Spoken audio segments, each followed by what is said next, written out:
my dad's definition of love was a roof over my head and food in my mouth. So I kind of turned away from my parents and went to the streets to find that love and relationship. I got jumped into a gang when I was 12, started doing hard drugs when I was about 12. I mean, I was a functioning addict. I got my high school diploma, and then I was working different jobs and everything. And then 4 years ago, I totally lost everything. All my money was gone. I had a shotgun, and I put a couple of shells in it, and I attempted to pull the trigger, but the only reason I'm still here is because the safety wasn't all the way off. And I think it was a God thing. I just totally just broke down and asked God to save me. I actually started drinking when I was a kid. I've been alcoholic for the better part of 30 years. I was very badly abused when I was growing up. My mother would beat me with Hot Wheel tracks to the point I was a bloody mess. And my stepbrothers and my brother taught me how to start partying when I was about 8 or 9 years old. I never had a real mom. She beat me, and she even told the state when they put me in foster care, all he does is remind me of that man that abandoned me and left me to feed a little baby.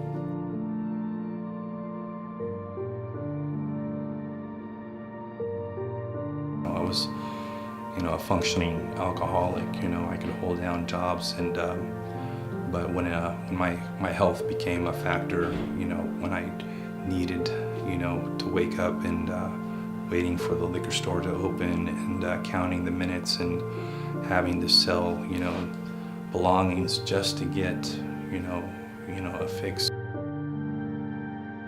Being a missionary kid, we would leave for 4 years to a different country and then come back for a year and 4 years. And so every time we did that, we went to a different school, new friends. And to fit in, you kind of have to be like a chameleon and just start to go with the way the crowd goes. And so I guess I learned how to do that a little too good. For the last 10 years or so, about 15 years, I've been doing crystal meth just to fill up my time. Then once I started doing it, I just kept doing it. I was an active addict for about 30 years, using meth, heroin, drinking, and my life got to the point where I was homeless. Nobody wanted to be around me, and even the homeless people that I was hanging out with wanted me dead. And they made an attempt on my life July 4th, 2015. I was resuscitated and given a second chance at life, and I got into the Union Gospel Mission July 6, 2015. Well, when I first came in the program, I was real nervous, because I saw everything out front and I didn't know what was going to happen when I got in, but they welcomed me with open arms. I remember seeing my first graduation and wearing a red lanyard, being in that phase, and I was like, wow, what is this graduation all about? And seeing the guys give their testimonies, and I could see the sparkle in their eye and their conviction, and it's like, I want that. One of my favorite sayings that I hear the guys say, like before devotion or whatever, say, God is good, all the time, and excuse me, it just makes me happy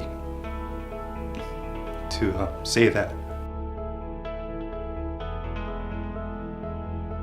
I got a real big support group, a support group that I would not have had I not gone through the second year at the mission.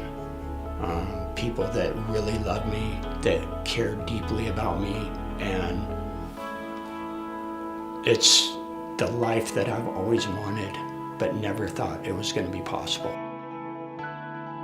I get to go out 5 nights a week and help people and talk to people and actually put smiles on people's faces.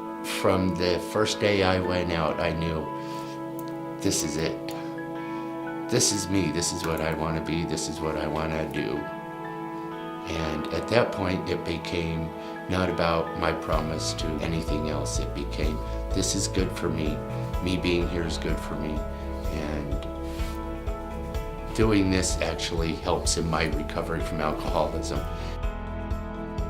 Graduation means an actual future in life instead of just trying to survive. It's just joy. Yeah.